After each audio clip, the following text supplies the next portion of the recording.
Hello everyone.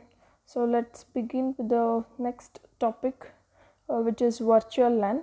So coming to the discussion on virtual LAN, virtual local area network is nothing but it is a network which is configured by software, not by the physical wiring. So we are not concerned or we are not dependent upon the physical wiring or the physical connections that we have done by making use of the cable.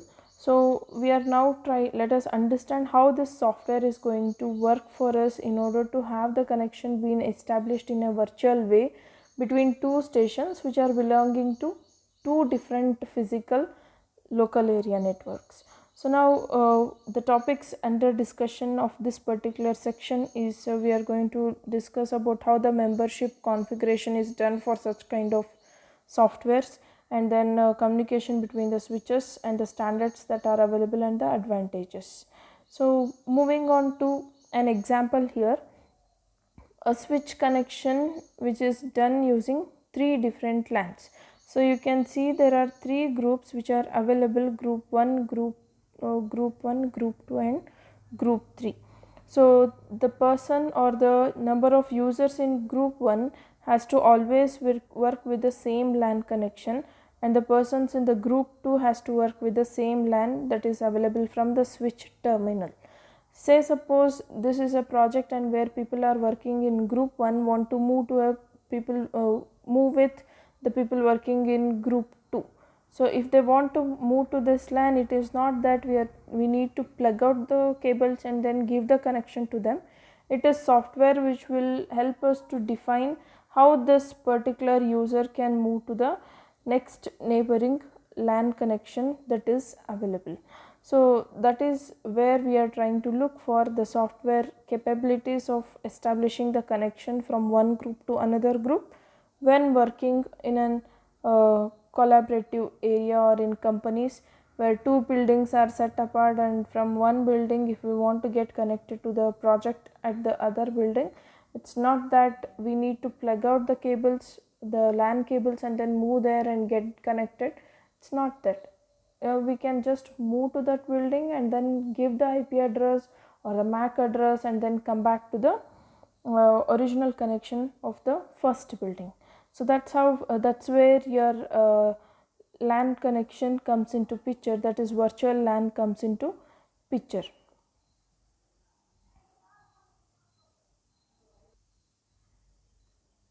So it becomes it becomes tedious when we actually want to move that particular person from the one location or from one group to another group. So in order to overcome this, we have the next kind of switch which is present here, that is the virtual LAN software which is available here.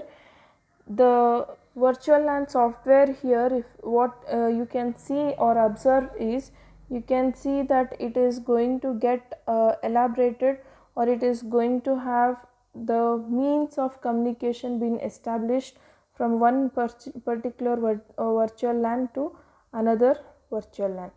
So now this means if a station it wants to move from virtual LAN 1 to 2, it receives a broadcast message.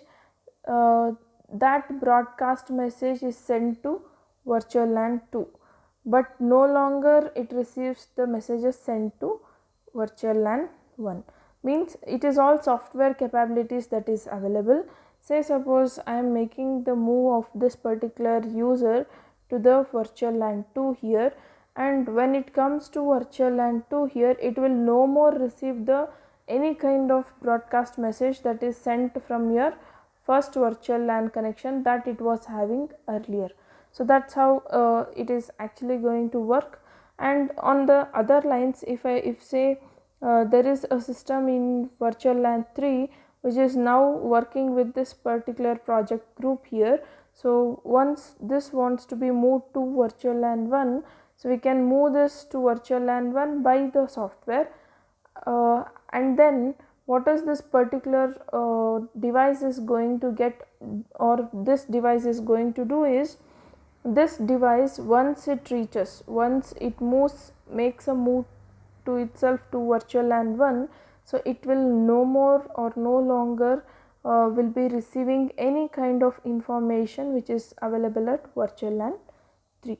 So that's how we can have the switches being used using virtual LAN software to move the users from one network to another network. So on the same lines, we have the next example, which is a two switches in a backbone using virtual LAN software. So here, if say there are two companies, as I already took the example, if there are two companies, or this is like a single company is having two separate buildings.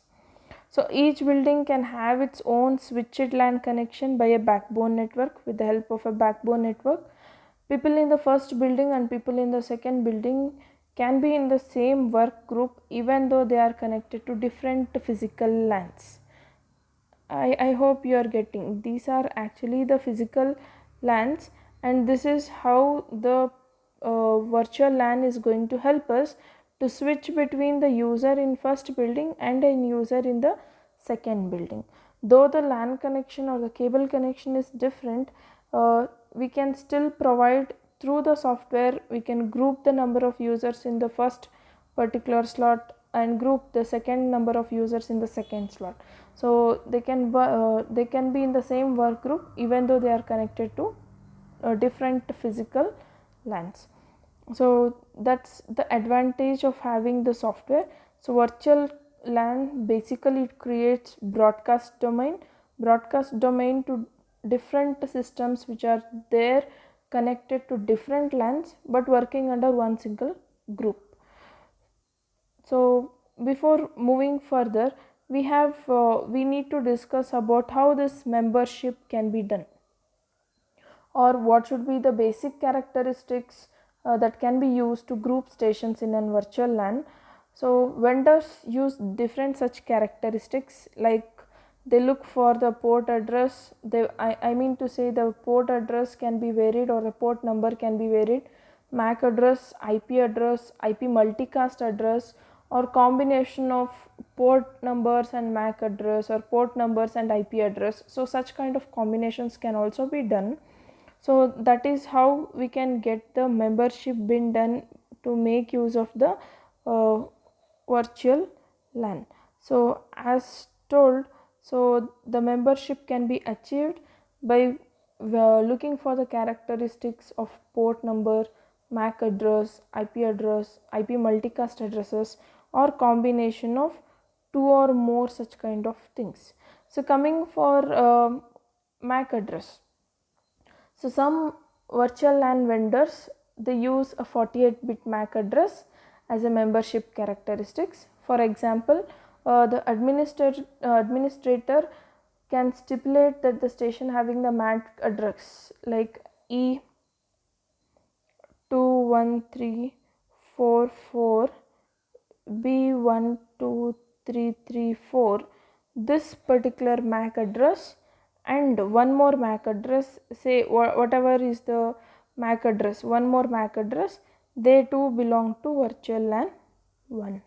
So it is defined by the service provider or the vendor, but it is not defined by the user now. And then we have one more thing like port numbers. I said we can also vary the port numbers. So some such kinds of vendors, they use switch port numbers as membership characteristics. For example, if there is an administrator who is defining the stations connecting to port 1, 2, 3 and so on, can belong to virtual LAN 1. So with the port number like 145 belongs to VLAN 1, and then with the port number 236 belongs to VLAN 2. So likewise we can have VLAN 2. So likewise we can have the membership being allowed in order to distinguish between the connections that are available, or either to connect to virtual LAN 1 network or virtual LAN 2 or virtual LAN 3. It is left to the vendors, or it is left to the administrator to look for grouping such kind of people. Then moving on to the next thing, we are supposed to discuss about the configurations. So the next is configurations. Once the membership is done, we need to configure the network, because the configuration of any network is a challenging task. So this kind of configurations, the stations can be configured in one or more of the three ways that are available. One is manual configuration,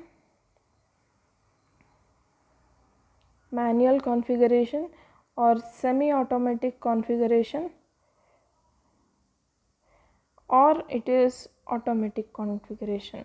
So there are three configuration types that are available. One is manual, semi-automatic and automatic.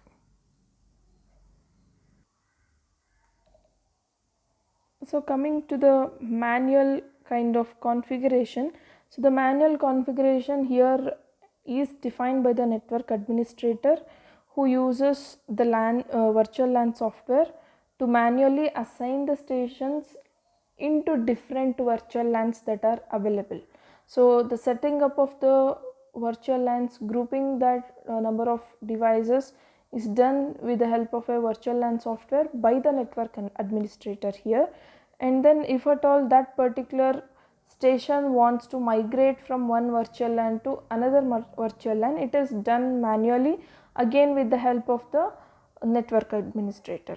The term manually here means that the administrator types the port numbers, IP addresses or other characteristics like we have seen earlier, like MAC address, using the virtual LAN software. So it is done manually here. Then coming for automatic, so in this particular configuration, the stations are connected automatically or disconnected automatically from a virtual LAN using the criteria that is particularly defined by the network administrator. So if the administrator wants to define a project number as a criteria for the number of groups, so that is going to work as a only for those many number of group of people. When a user changes the project, he or she automatically migrates to a new virtual LAN. So this kind of configurations we call it as automatic configurations. And then coming for the semi-automatic configuration, a semi-automatic configuration is somewhere it is a mixture of both manual and automatic configuration. How does this work is, any kind of initialization has to be done, it will be done in a manual way, and migration to from one particular virtual LAN to another virtual LAN, it is done on the automatic basis. So that's the name semi-automatic.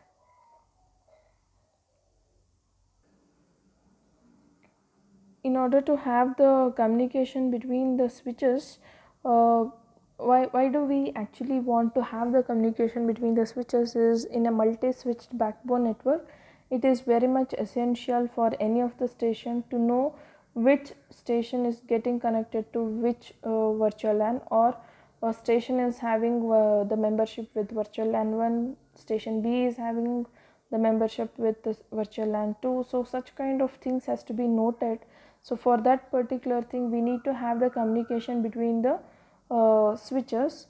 Then there are three methods that we are going to follow in case of in order to know the status of membership of a particular station with a virtual LAN.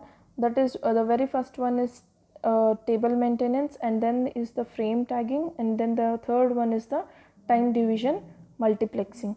So coming for the very first one, which is table maintenance. So in this, when a station sends a broadcast frame to its group member, the switch creates an entry in the table and records that particular station's membership. The switches send their tables to one another periodically for updation. So with the help of this particular table itself, any other switch wants to communicate with that particular station can communicate using the particular address. Then we have the next one, which is frame tagging. So coming to frame tagging, so this frame tagging is nothing but when a frame is traveling between switches, extra header is added. to the MAC frame that is defined used to define the destination virtual LAN. So that header is going to work as a tag for that particular frame. The frame tag is used by the receiving switches to determine the virtual LANs to be receiving the broadcast message. So the tag is very much important here to know from where the LAN connection is getting, or the VLAN connection is being made.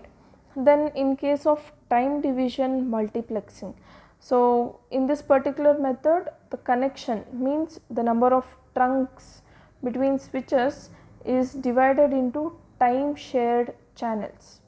Example, if there are if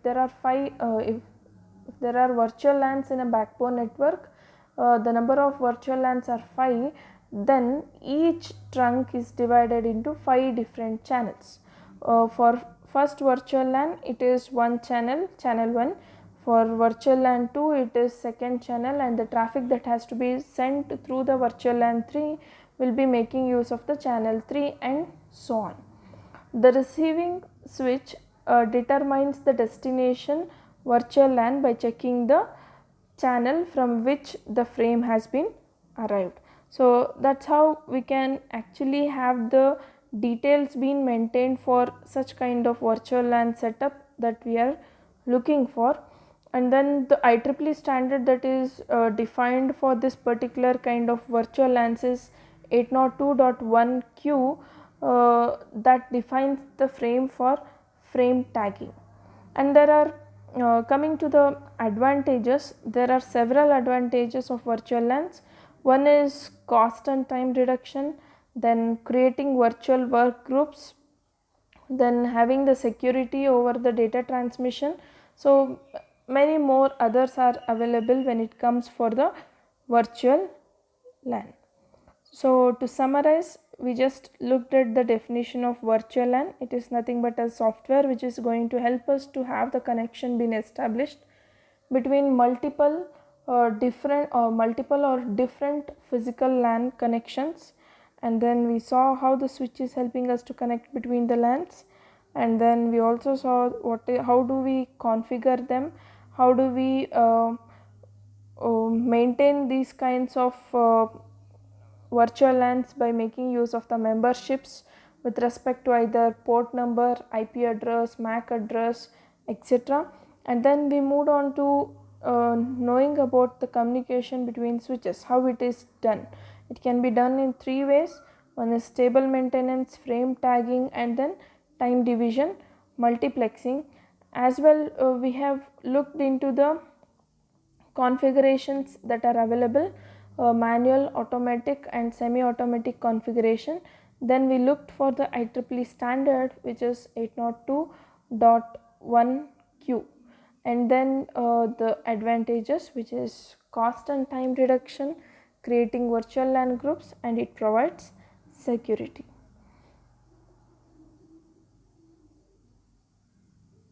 Hope you enjoyed. Happy learning. Thank you.